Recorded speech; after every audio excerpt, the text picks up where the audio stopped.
ನಿಮ್ಮ ಮಗಳಲ್ಲಿ ನಾನು ಸ್ವಲ್ಪ ನೋಡಿಕೊಂಡು ಹೋಗ್ತೀನಿ. ಏಕೆಂದರೆ ಹೊತ್ತು ಮುನಿಗಿದರೆ ನನಗೆ ಕಣ್ಣು ಸರಿಯಾಗಿ ಕಾಣುವುದಿಲ್ಲ. ಚಂದ್ರು, ಜ್ಯೋತಿಯನ್ನು ಕರೆದುಕೊಂಡು ಬಾರಪ್ಪ. ಆಯ್ತು, ಕರೆದುಕೊಂಡು ಬರ್ತೀನಪ್ಪ. ಅಷ್ಟೇ ಕೆಲಸ ಮಾಡ್ತೀರಿ ಯಜಮಾನ್ರೆ, ಇನ್ನು ನಿಮ್ಮ ಮಗನೇ ಬಂದಿಲ್ಲ.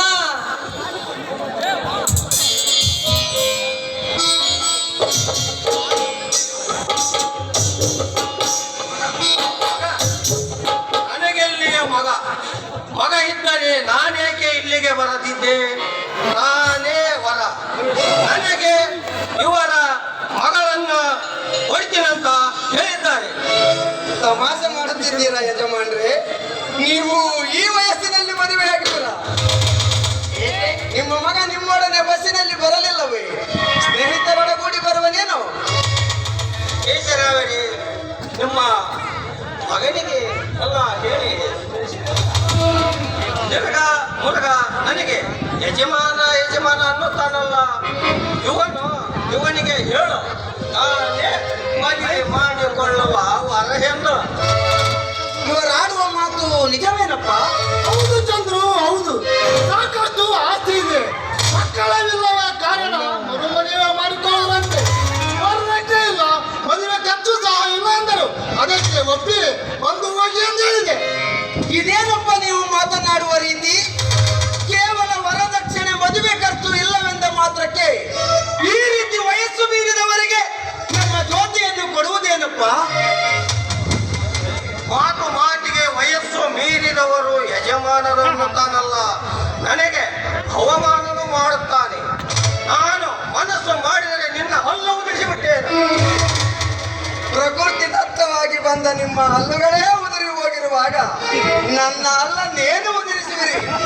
ಮರ್ಯಾದೆಯಿಂದ ಇಲ್ಲಿಂದ ಎದ್ದು ಹೋಗಿ, ಇಲ್ಲದಿದ್ದರೆ ನಿಮ್ಮ ಕತ್ತು ಹಿಡಿದು ಹೊರಗೆ ನುಗ್ಗುತ್ತೇನೆ.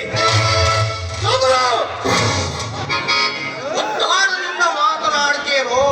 ಹಿರಿಯರೊಡನೆ ಯಾವ ರೀತಿ ನೀತಿ ಮಾತನಾಡಬೇಕೆಂಬುದು ಕಲಿತುಕೋ.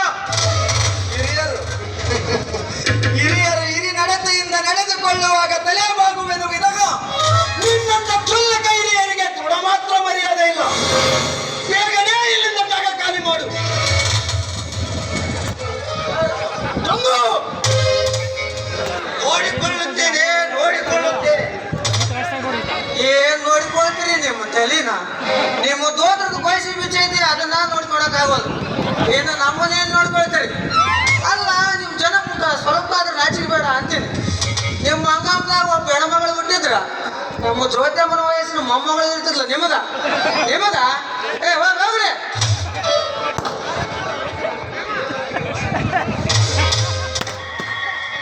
ಹೋಯ್ತು ಪೀಡೆ.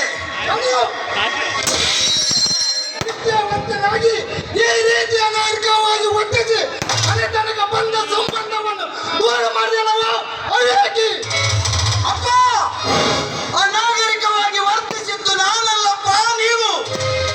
ಈ ರೀತಿ ವಯಸ್ಸು ಮೀರಿದವನೊಂದಿಗೆ ನಮ್ಮ ಜ್ಯೋತಿಯ ಮದುವೆ ನಡೆದು ಹೋದರೆ ಅವಳ ಮುಂದಿನ ಬಾಳ ಭವಿಷ್ಯದ ಕಥೆ ಏನೆಂಬುದರ ಬಗ್ಗೆ ಒಮ್ಮೆಯಾದರೂ ಯೋಚನೆ ಮಾಡಿದ್ದೀರಾ ನೀವು? ವರ್ಷಕ್ಕೇನು ಕೊರತೆ? ಕುಳಿತು ತಿಂದರು ಕರಗರಷ್ಟು ಆಸ್ತಿ ಅವರದ್ದು. ಕೇವಲ ಹಣ ಆಸ್ತಿಯಿಂದ ಒಂದು ಹೆಣ್ಣಿನ ಬಾಳು ಬಂಗಾರವಾಗುತ್ತದೆ ಎಂಬ ಈ ನಿಮ್ಮ ಧೋರಣೆಗೆ ನನ್ನ ಧಿಕ್ಕಾರವಿದೆ ಅಪ್ಪ, ನನ್ನ ಧಿಕ್ಕಾರವಿದೆ. ಚಂದ್ರು, ಅತಿ ಆಚೆಯಿಂದ ಒತ್ತನೆ ಹಣವಂತರ ಸಂಬಂಧವನ್ನು ನಿನ್ನ ದುಡುಕತನದಿಂದ ದೂರೀಕರಿಸಿದ ಇಂದಿನ ನಿನ್ನ ಒತ್ತಡೆಗೆ ನನ್ನ ಧಿಕ್ಕಾರವಿದೆ. ಹೇಗಾದ್ರೂ ಮಾಡಿ ಬೆಳೆದ ನಿಂತ ಮಗಳ ವರಿಯನ್ನು ಇರಿಸಿಕೊಳ್ಳಬೇಕೆಂದ್ರೆ ನಿನ್ನ ಪುಂಡಾಡಿದ ಒತ್ತನಿಂದ ಎಲ್ಲ ಹಾಳಾಗಿ ಹೋಯ್ತು. ಅಪ್ಪ, ಹೇಗಾದರೂ ಆಗಲಿ ಅಂತಾದರೂ ಆಗಲಿ ಮಗಳ ಮದುವೆ ಮಾಡಿ ಮನೆಯಿಂದ ಹೊರ ದೂಡಿದರಾಯ್ತು ಎಂಬ ಈ ನಿಮ್ಮ ಧೋರಣೆಗೂ ಹಣ ಗಳಿಸುವುದಕ್ಕೋಸ್ಕರ ತನ್ನ ಮಗಳನ್ನೇ ಸೂಳೆಯನ್ನಾಗಿಸುವ ಆ ಸೂಳೆಯ ಧೋರಣೆಗೂ ಯಾವುದೇ ವ್ಯತ್ಯಾಸವಿಲ್ಲಪ್ಪ, ಯಾವುದೇ ವ್ಯತ್ಯಾಸವಿಲ್ಲ. ಅತಿ ಆಚೆ ನಿನ್ನ ಇಂದಿನ ಉದ್ದಾಟತನ ಹುಟ್ಟಿನಿಂದ ಇಂದಿನವರೆಗೂ ಒಮ್ಮೆಯಾದರೂ ಎದುರು ಉತ್ತರಿಸದ ನೀನು ಎಂದು ತಂದೆ ಎಂಬುದನ್ನೇ ಮರೆತು ನನಗೆ ಉಪದೇಶ ಮಾಡಲಾರಂಭಿಸಿವೆ, ನನ್ನನ್ನೇ ಪ್ರತಿಭಟಿಸಲಾರಂಭಿಸಿವೆ. ನೀ ನಿನ್ನ ಇನ್ನು ನನಗೆ ಮುಖ ತೋರಿಸಬೇಡ. ಎಂದು ನನಗೆ ಎದುರು ಉತ್ತರಿಸಿದೆಯೋ ಅಂದು ನಿಂದ ನೀನು ನನ್ನ ಮಗನೇ ಅಲ್ಲ. ನನ್ನ ಮನೆಯಿಂದ ಆಚೆ ನಡೆ. ಅಪ್ಪ, ಮಾತು ಮಾತಿಗೂ ನೀವೀರ್ವರು ನಿರುದ್ಯೋಗಿ ಕೆಲಸಕ್ಕೆ ಬಾರದವನು ಎಂದು ನಿಮ್ಮ ಅಮರ ಕಂಠದಿಂದ ದಿನಕ್ಕೆ 100 ಬಾರಿ ದೂಷಿಸಿದರೂ ನಾನೆಂದು ಪ್ರತಿಭಟಿಸಲಿಲ್ಲ.